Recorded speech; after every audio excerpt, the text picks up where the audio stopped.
Seule l'Angleterre libérale tolère sa présence sur son territoire. Il choisit la ville de Londres pour vivre son exil.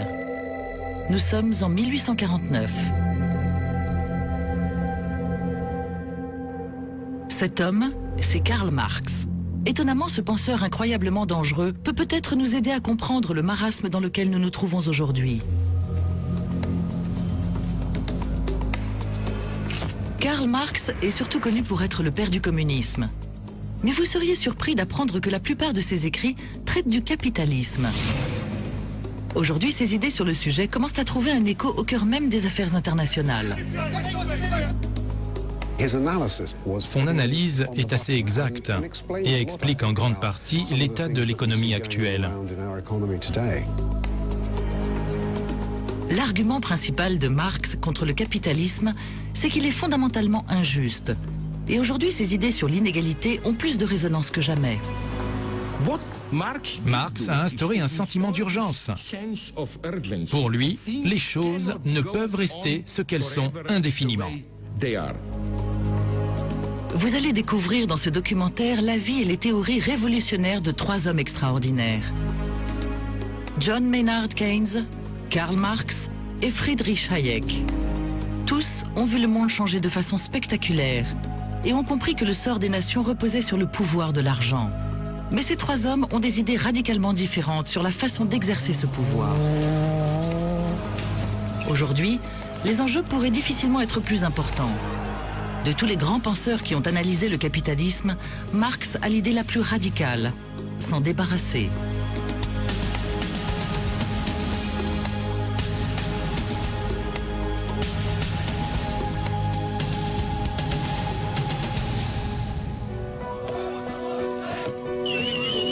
En 1989, la réputation de Karl Marx vole en éclats.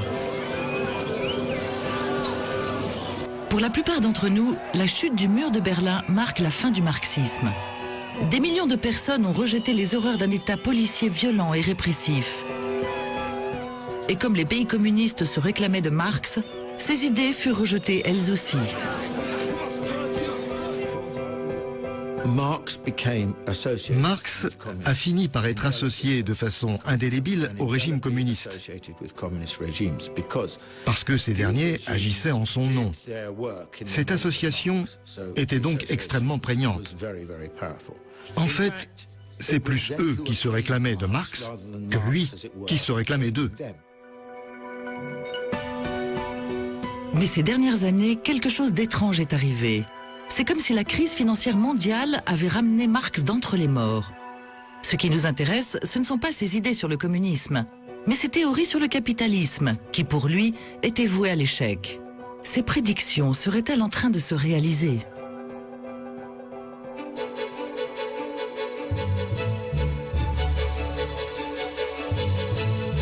Quand tout allait bien, Marx était le cadet de nos soucis. Mais maintenant que le monde occidental est en crise, ces idées suscitent un regain d'intérêt au sein même de l'établissement économique. Depuis un ancien économiste du FMI, Marx a raison sur certains points, notamment quand il dit que les inégalités de revenus peuvent être source de tension. en passant par celui qui a vu la crise de 2008 arriver, Il a compris que dans certaines situations, le capitalisme et la mondialisation peuvent mener à la crise économique. sans oublier un économiste d'une des plus grandes banques du monde. Il est difficile de convaincre les habitants de Chelsea ou de Chelmsford que la pensée de Marx est pertinente, mais en réalité, elle vaut la peine qu'on s'y intéresse. L'idée principale de Marx est que le capitalisme est fondamentalement instable. Il a dit que nous irions de crise en crise et que la société deviendrait de plus en plus inégalitaire. Pour Marx, le monde est divisé entre les patrons et les travailleurs. Il pense que ces deux catégories seront toujours en désaccord et que cette lutte des classes est synonyme de crise. Pour dégager des bénéfices, les patrons donnent à leurs ouvriers le plus faible salaire possible. La crise survient quand les travailleurs n'ont pas assez d'argent pour acheter ce que les patrons essayent de leur vendre. Les décennies qui ont suivi la Seconde Guerre mondiale ont semblé contredire cette théorie. Des années de croissance et de stabilité ont permis aux prolétaires d'obtenir une plus grande part du gâteau. Mais cette époque est révolue. Marx dirait que cette crise est due au fait que le citoyen lambda n'a pas assez d'argent à dépenser. Et pourquoi? Parce que les dernières décennies ont été marquées par une grande redistribution des richesses au profit du capital et au détriment du travailleur.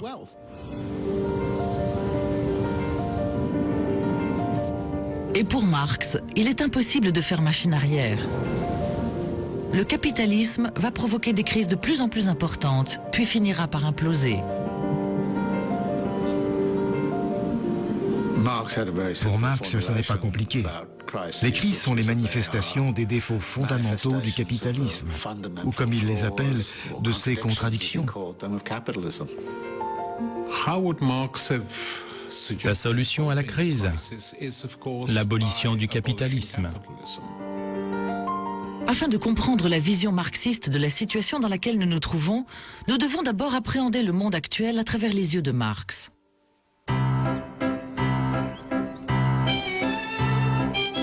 Le plus féroce critique du capitalisme est né à Trèves, une vraie ville de carte postale située au sud de l'Allemagne actuelle. Marx est un jeune homme dynamique et fougueux, aux cheveux hirsutes. On le surnommait le sanglier ou le mort, en référence à son apparence physique. Il avait plein d'idées et adorait les débats. Après un verre ou deux, il aimait se livrer à des discussions philosophiques profondes sur la nature du Christ, le romantisme allemand et la politique. Au fil de ses études, Marx remarque que le monde est divisé entre ceux qui détiennent les moyens de production, les capitalistes, et ceux qui n'ont rien, les ouvriers. Pour lui, c'est la tension entre ces deux classes qui conditionne le fonctionnement de la société. La base de la pensée marxiste, c'est le matérialisme. Si on supprime la religion, l'idéologie, la politique, c'est le rapport de l'homme avec le matériel, son besoin de nourriture, d'avoir un toit au-dessus de la tête, qui détermine la plupart de ses interactions. Ce qu'il y a d'unique chez Marx, c'est qu'il ne considérait pas uniquement l'économie comme une sphère spéciale, mais comme le principe structurant de la totalité sociale. Cette vision de l'économie et de la manière qu'elle a de façonner nos idéologies est aussi pertinente aujourd'hui qu'à l'époque de Marx, si ce n'est plus qu'à son époque.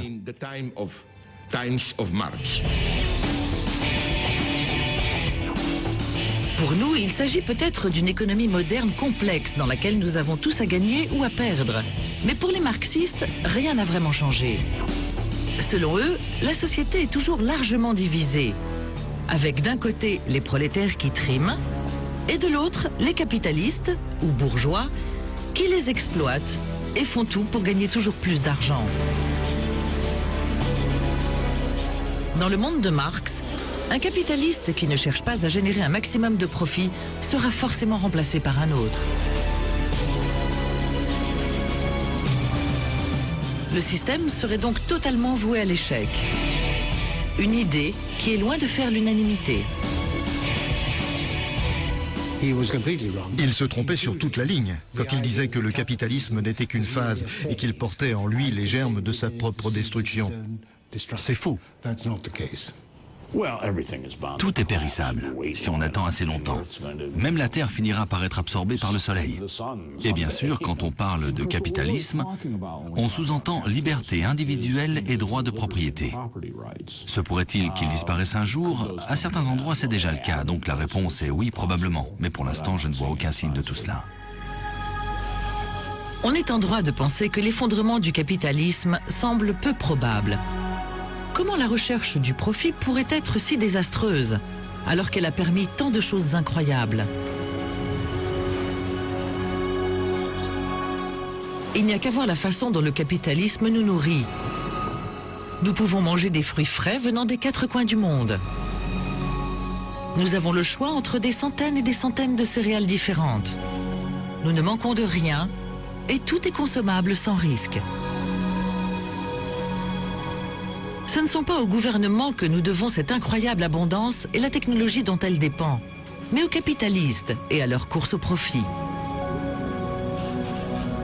Ils n'ont pas agi dans notre intérêt, mais pour s'enrichir. À première vue, l'idée de Marx selon laquelle la recherche du profit causera la perte du capitalisme semble donc absurde. Le profit évoque souvent la vénalité. C'est un mot un peu fort. Mais ce que Marx n'a jamais compris, c'est que sans profit, il n'y a pas de progrès. La recherche du profit est essentielle. Après tout, c'est simplement un moyen de faire progresser la société par des gens qui essaient d'améliorer leurs propres conditions. En termes économiques, le marxisme n'est pas d'une grande utilité de nos jours, parce que Marx avait tort sur de nombreux points essentiels. Et sans fondation solide, toute construction finit par s'écrouler.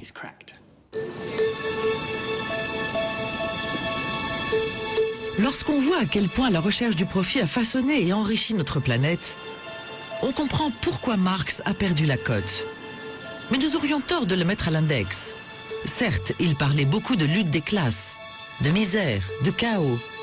Mais il ne pensait pas que tout était à jeter dans le capitalisme. Loin de là.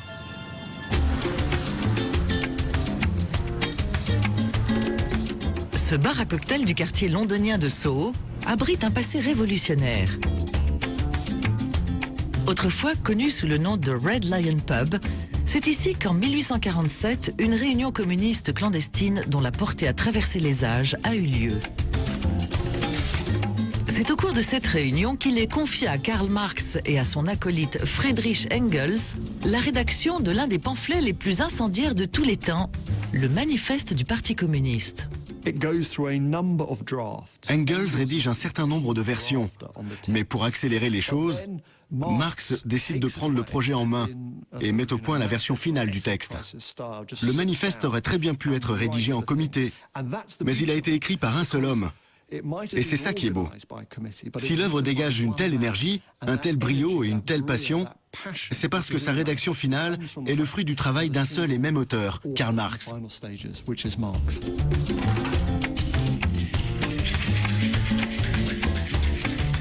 L'œuvre est surtout connue pour son appel à la révolution, mais elle contient également des passages perspicaces et admiratifs sur le capitalisme. Ce qu'il y a de surprenant, c'est que dans cet essai à la gloire du communisme, on trouve beaucoup de bonnes analyses du capitalisme teintées d'une certaine admiration. L'attitude de Marx à l'égard du capitalisme est très ambiguë. Il en était très fasciné et ne s'en est jamais caché. Il était parfaitement conscient qu'il s'agissait du système le plus productif et le plus dynamique de l'histoire de l'humanité. Il était impressionné de voir à quel point le capitalisme était un moteur pour le progrès, capable de balayer les vieilles coutumes et traditions pour en créer de nouvelles. Et ce qui est intéressant, c'est que les marxistes modernes les plus brillants partagent ce sentiment. À vrai dire, Marx a bien compris que la recherche du profit permettrait de réaliser des choses incroyables. C'est elle qui, la première, a prouvé ce que peut accomplir l'activité humaine. Elle a créé bien plus encore que les pyramides d'Égypte, les aqueducs romains et les cathédrales gothiques.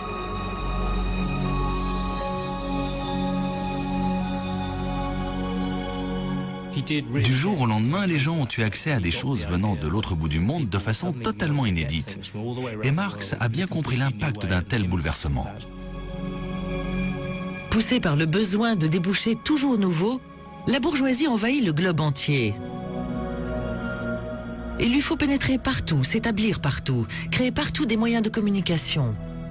Elle crée un monde à son image. Mais il y a un inconvénient. La société bourgeoise moderne ressemble au sorcier qui ne sait plus dominer les puissances infernales qu'il a évoquées. Dès lors, la bourgeoisie produit avant tout ses propres fossoyeurs. Sa chute et la victoire du prolétariat sont également inévitables. Si Marx trouve le capitalisme si brillant, pourquoi pense-t-il qu'il soit voué à l'échec ?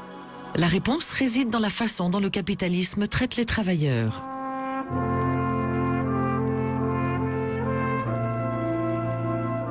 Pour comprendre son analyse des crises, nous devons d'abord appréhender le capitalisme au travers de son regard.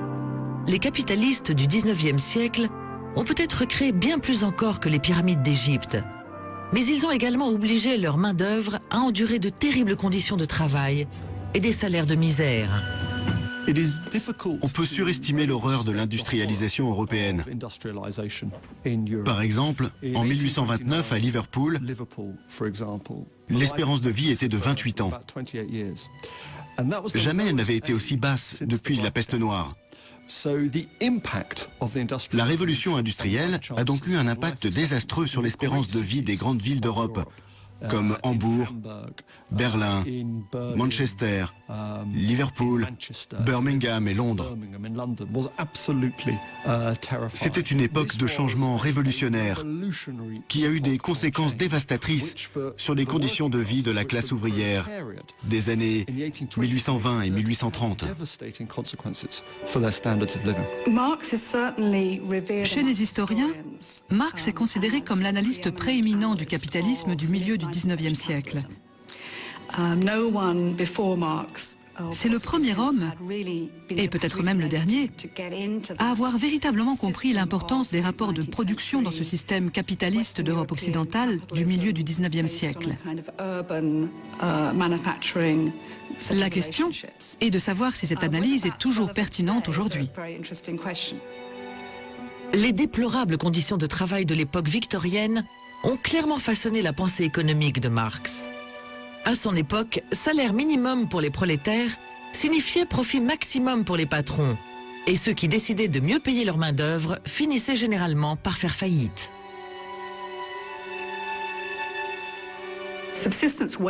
Dans le système marxiste, tout le monde a droit au minimum vital. Il s'agit d'une valeur flexible. Ce que nous considérons comme le minimum vital aujourd'hui ne correspond peut-être pas à ce que Marx avait en tête au milieu du XIXe siècle. Mais quoi qu'il en soit, les salaires ne dépasseront jamais cette valeur. Il pensait qu'il y aurait toujours une pression à la baisse sur les salaires, qu'ils finiraient par être réduits au minimum vital, pas plus bas, sinon les travailleurs mourraient. Mais en réalité, ça a été le contraire. Les salaires n'ont pas cessé d'augmenter, d'année en année, de décennie en décennie.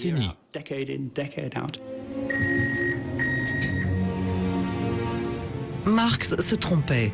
Il pensait que la situation dégénérait tellement que les travailleurs finiraient par renverser le système.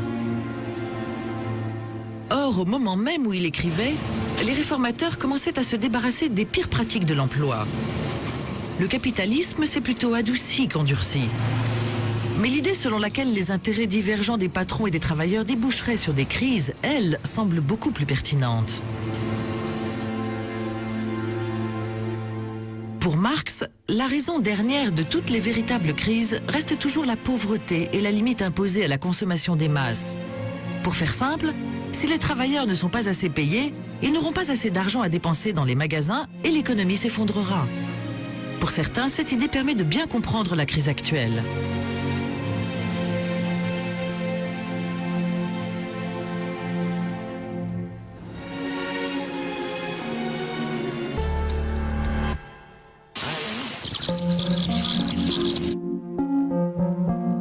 En quoi les théories de Marx peuvent-elles expliquer le marasme dans lequel nous nous trouvons?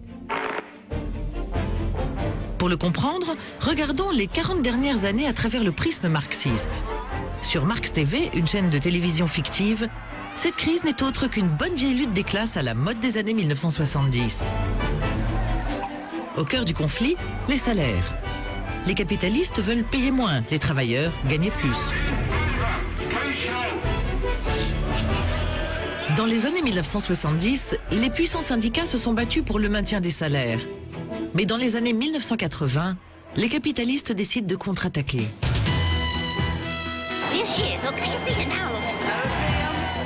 Marx aurait dit que Margaret Thatcher et Ronald Reagan ont agi dans le seul intérêt des patrons capitalistes. Leurs gouvernements ont supprimé tous les obstacles visant à limiter les baisses de salaire pour le plus grand bonheur des entreprises. The violence and intimidation we have seen should never have happened. It is the work of extremists. It is the enemy within. If they do not report for work within 48 hours, they have forfeited their jobs and will be terminated.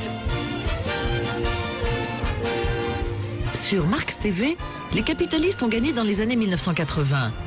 Depuis, rien n'a pu les arrêter. La garantie d'un bon salaire et la sécurité de l'emploi dont les travailleurs ont pu bénéficier jusque dans les années 1970 ne sont plus qu'un souvenir. La pression sur les salaires a semé les graines de la crise que nous traversons actuellement. C'est bien joli, mais quelle est la part de vérité là-dedans ? Nous savons que la vision marxiste de l'histoire a raison sur un point, du moins en ce qui concerne la Grande-Bretagne et les États-Unis. Au cours des dernières années, les très hauts revenus n'ont cessé d'augmenter et tous les autres de diminuer.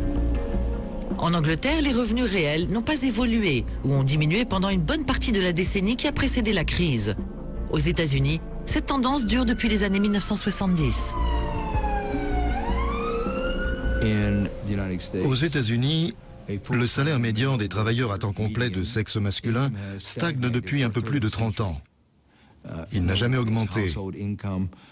Aujourd'hui, les revenus des ménages sont les mêmes qu'il y a 15 ans. Seuls les plus hauts revenus ont augmenté. Il y a 20 ans, la part de revenus des plus riches aux États-Unis était d'environ 12%. Contre près de 23% aujourd'hui.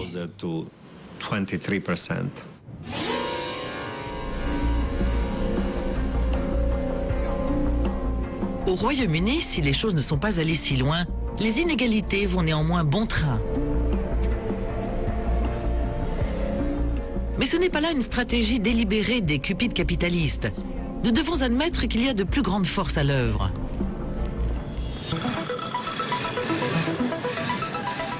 Premier coupable, les nouvelles technologies.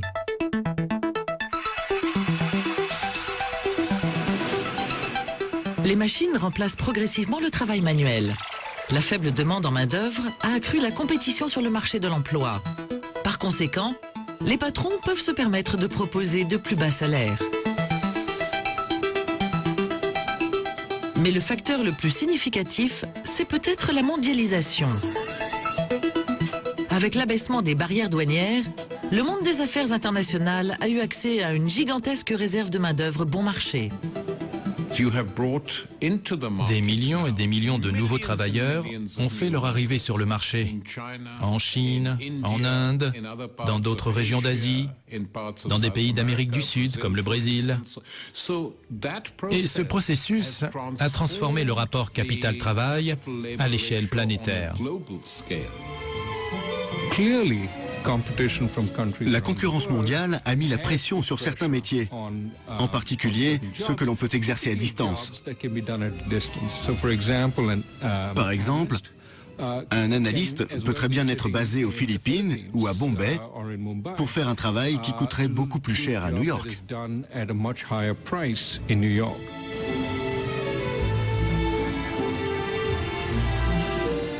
La main-d'œuvre des pays riches se retrouve en concurrence avec une armée de réserve de plusieurs milliards de travailleurs. Je pense que les pays émergents sont largement en faveur de cette nouvelle donne, parce qu'elle profite à presque tous. Dans les pays industrialisés, c'est moins évident. Ceux qui avaient un faible salaire se retrouvent avec des salaires encore plus bas par rapport à ceux qui ont prospéré. C'est ça le problème.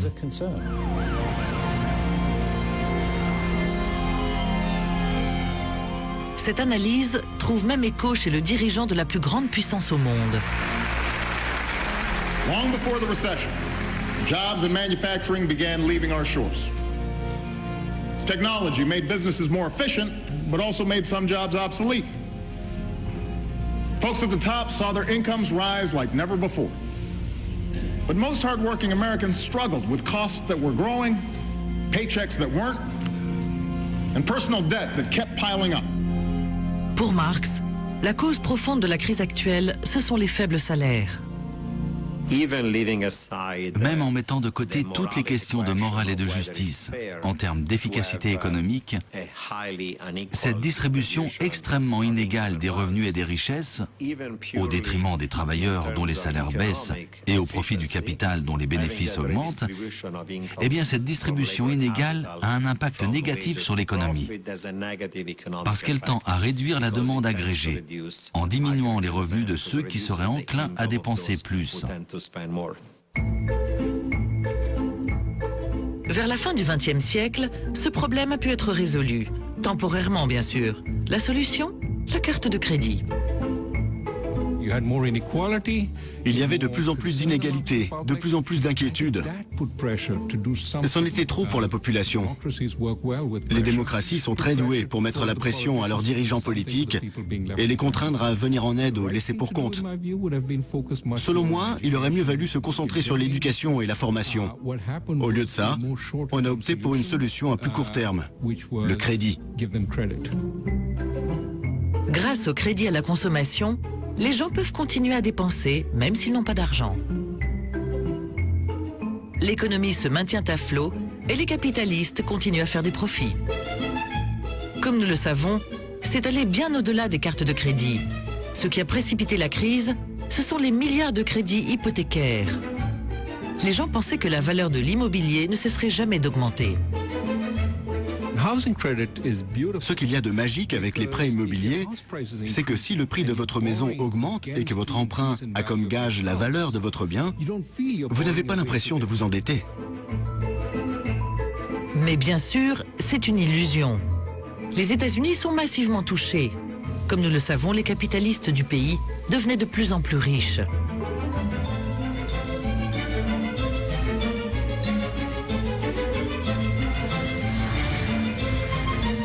Mais pas question de dépenser leur trop-plein d'argent.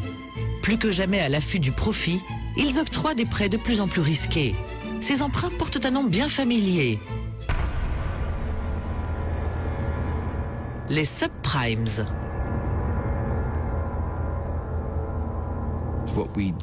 Comme les revenus de la plupart des Américains stagnaient, voire déclinaient, on leur a dit « Ne vous faites pas de bile, continuez à dépenser comme si vos revenus allaient augmenter ». Et ils ont suivi ce conseil à la lettre. Qui allait s'y opposer? Les banques qui gagnaient de l'argent? Les ménages qui s'achetaient des maisons? Les politiciens dont la cote de popularité grimpait? Tout le monde y trouvait son compte, jusqu'à ce que tout s'effondre. Les subprimes, c'est l'étape finale de la solution à la dette face au manque de marché.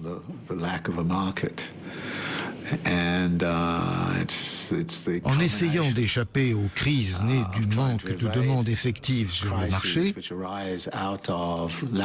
on finit par créer une crise du crédit à la place. Et l'étape finale de ce processus, ce sont les subprimes.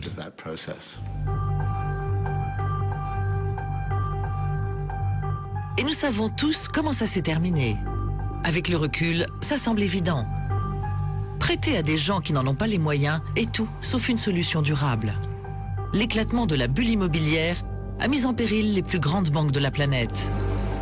Et notre monde est tellement interconnecté qu'au lieu de se confier aux seuls États-Unis, la crise s'est propagée et a infecté le système tout entier, causant une récession mondiale.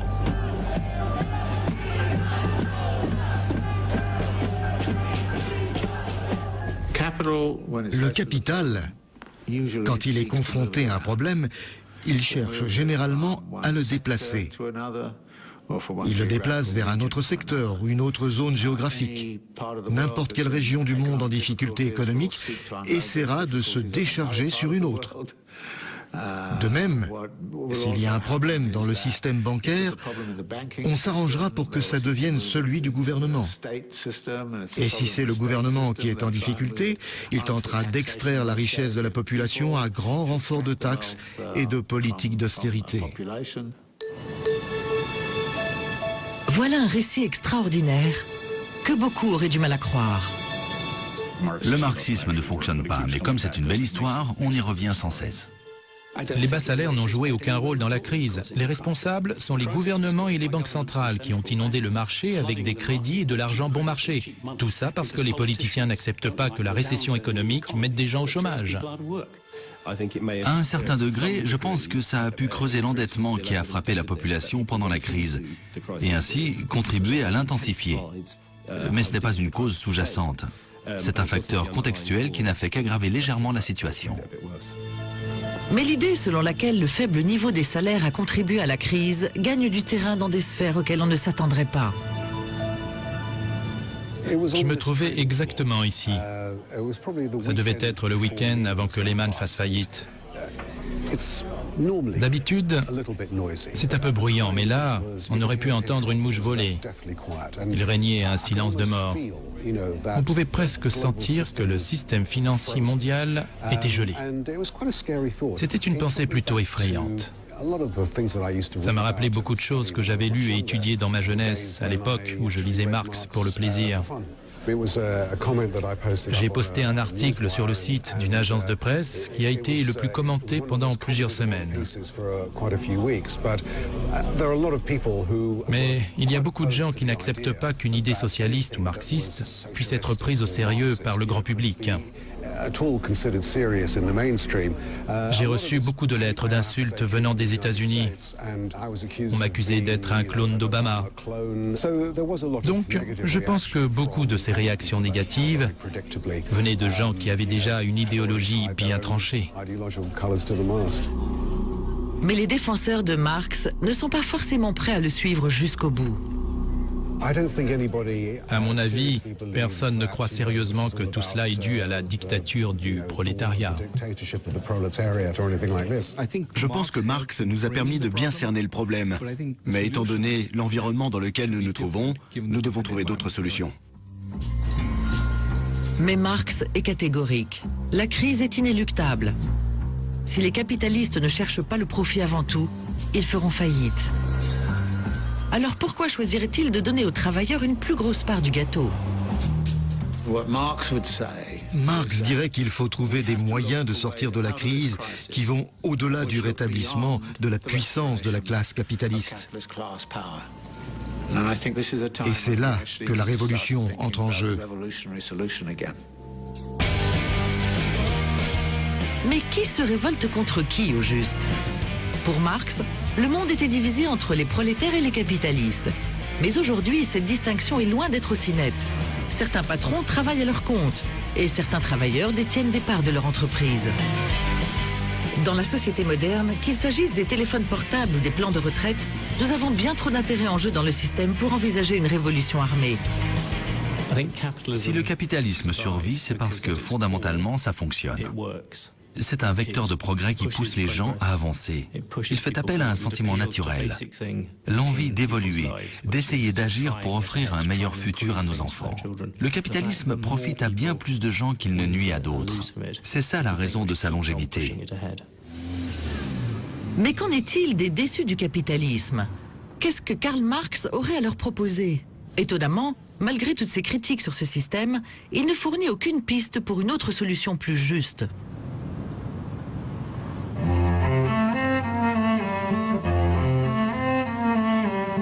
Vers la fin de sa vie, Marx semble apprécier les choses comme elles sont. Lui qui a toujours été pauvre, en 1856, il a assez d'argent pour s'installer dans les faubourgs de Londres.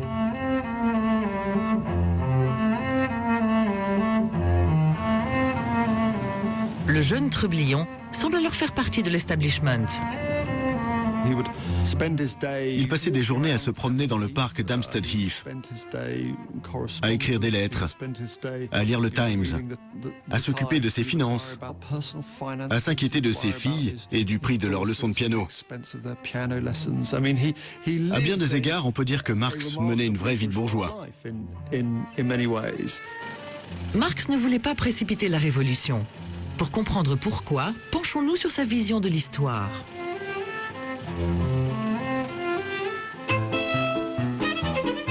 Toutes les grandes entreprises de l'humanité, depuis la préhistoire, aux sociétés esclavagistes de la Rome et de la Grèce antique, jusqu'au féodalisme des rois et des seigneurs, ont ont été remplacés les uns après les autres par notre système capitaliste de patrons et de travailleurs. Incroyablement injuste, mais également incroyablement productif. Pour Marx, ce n'est qu'une fois que nous aurons tiré le maximum du capitalisme que nous pourrons nous permettre de faire la révolution. Comme il le dit, la dernière heure de la propriété privée capitaliste a sonné. Les expropriateurs sont expropriés à leur tour pour être remplacés par... plus ou moins rien. Marx ne propose aucune autre solution. Plutôt fâcheux. Marx n'était pas du genre à donner un guide en 5 étapes intitulé « Comment passer du capitalisme au communisme » avec des instructions sur la façon de procéder. C'est à nous de trouver. Lui est juste là pour nous permettre d'élargir nos horizons. Y a-t-il une autre option que le capitalisme ? Aucune idée. Évidemment, tout est possible. Le silence éternel, la famine, la fin du monde. Mais une solution concrète, je ne sais pas. Il n'y a rien qui me vienne à l'esprit et je ne vois pas l'intérêt. C'est comme se demander s'il y a une alternative au temps qu'il fait. Je pense que s'il avait vécu 10 ans de plus et qu'il avait explicité sa vision d'une république socialiste, il aurait épargné au monde pas mal de tracas.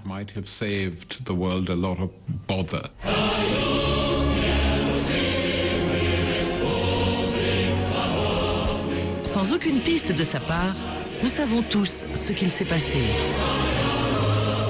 Il n'y a pas eu de révolution dans le riche pays développé comme Marx l'avait prédit, mais dans l'une des nations les plus pauvres du monde. Certes, la Russie soviétique dépasse de loin le marxisme, mais il s'agit néanmoins d'une tentative pour essayer quelque chose d'autre. Et nombreux sont ceux qui ont tiré une leçon de cet échec. À vrai dire, il y a différentes formes de capitalisme. Certains ont une démocratie un peu plus sociale, d'autres sont plus proches du laisser-faire. Et il existe un continuum entre eux. Mais face à la grande question, vous préférez un système communiste ou capitaliste? Les avis sont plus ou moins unanimes. Il y a des versions plus humaines du capitalisme et d'autres plus barbares. Mais je ne pense pas qu'il existe d'alternative systématique au capitalisme. Y en aura-t-il un jour? Oui, je pense. Après tout, rien n'est éternel. Absolument rien. Et le capitalisme ne fait pas exception à la règle. Mais tous ceux qui cherchent une solution plus juste que le capitalisme savent qu'ils ne peuvent pas répéter ce qui s'est passé à l'est du mur de Berlin. Dictature, oppression politique et des millions de vies brisées.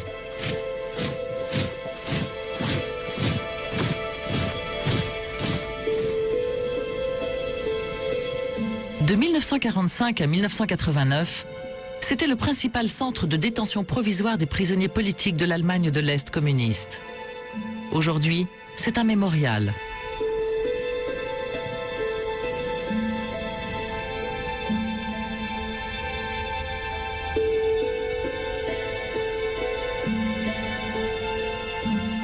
Des endroits comme celui-ci expliquent peut-être pourquoi même les plus féroces critiques du capitalisme envisagent rarement de le remplacer sérieusement.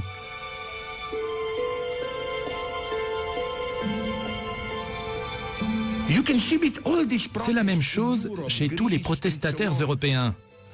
Je suis allé en Espagne et en Grèce en posant toujours la même question. Qu'est-ce que vous voulez? Je n'ai entendu aucune proposition concrète. Seulement des réponses purement morales du genre « L'argent devrait servir le peuple et pas l'inverse ». Ma foi, je suis sûr que même Hitler et tous les autres auraient été d'accord avec ça.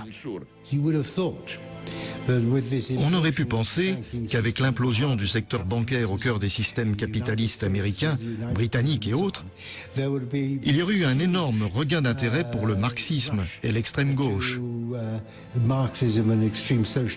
Eh bien, pas vraiment. C'est assez surprenant, mais pas pour me déplaire. Mais si le souvenir de cet endroit finit par s'estomper, pourra-t-on envisager un autre système que le capitalisme? Ou ne sera-t-on jamais capable d'oublier la leçon de ce qui s'est passé ici? Si on supprime le libre marché, les gens n'auront plus la possibilité d'échanger librement avec les autres, d'acquérir les produits dont ils ont envie et de sacrifier ceux qui leur plaisent le moins. On les prive de la possibilité de s'enrichir et d'améliorer leur vie. Ça fait partie de la nature humaine.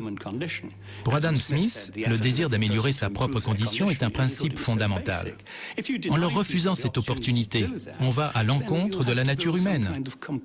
On les force à se comporter différemment de la façon dont ils auraient spontanément agi. Chercher une autre option que le capitalisme revient à dire que le capitalisme est un système et pas une réalité. C'est penser que la nature humaine peut être changée. C'est ni plus ni moins de l'utopisme. Et le problème avec les utopies, c'est que le seul moyen de s'en approcher, c'est dans le sang. Mais elles ne se réalisent jamais. J'ai un slogan quand nous, gauchistes, sommes accusés d'être des utopistes. La seule véritable utopie, c'est penser qu'avec quelques changements superficiels, les choses peuvent rester telles qu'elles sont ad vitam aeternam.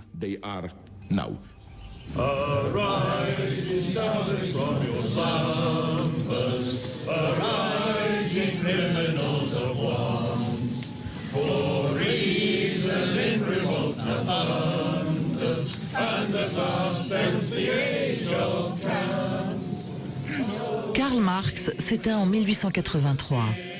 Sur sa tombe, son collaborateur et ami de toujours, Friedrich Engels, déclare « Son nom et son œuvre vivront dans les siècles ». Son nom a vécu pendant la majeure partie du XXe siècle, souvent pour les mauvaises raisons. Cependant, nombreux sont ceux qui aujourd'hui pensent encore que le capitalisme n'est pas la seule option qui s'offre à nous.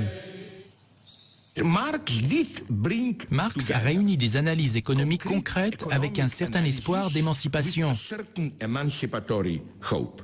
Le message est toujours aussi beau. Peut-être que vous, les gens ordinaires, avez une chance. Franchement, je ne suis pas du genre à faire des éloges, mais si je devais rendre hommage à Marx, je le comparerais à son personnage préféré de la mythologie grecque, Prométhée, qui a fait cadeau du feu aux mortels. Comme lui, Marx a donné aux citoyens du monde entier le feu nécessaire pour transformer leur vie à jamais.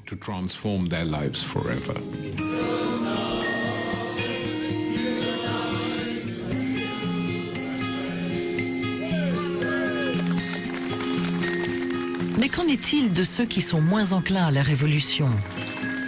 Pour Marx, si le capitalisme ne fonctionne pas pour tout le monde, il ne fonctionne pas du tout.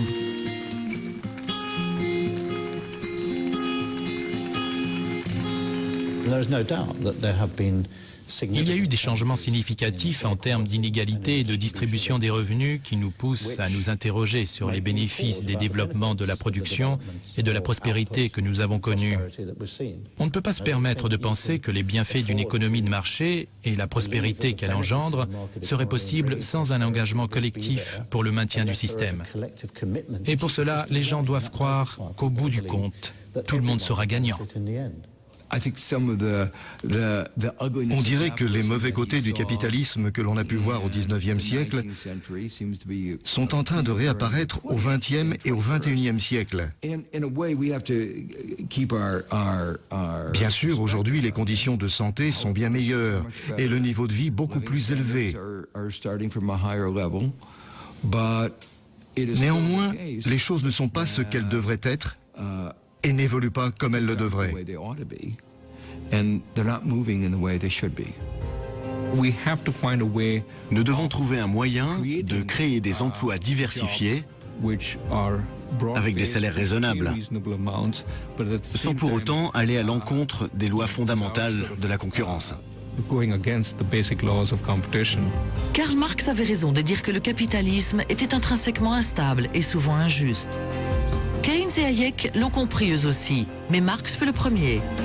Et contrairement à eux, il ne pensait pas qu'il faille trouver un moyen de s'en accommoder. Selon lui, le capitalisme se remettrait des crises et se réinventerait. Mais un nouveau système plus convaincant finirait par apparaître et le capitalisme s'effondrerait. Les théories de Marx sont pertinentes à bien des égards. Mais sur ce point, il semblerait qu'il se soit lourdement trompé.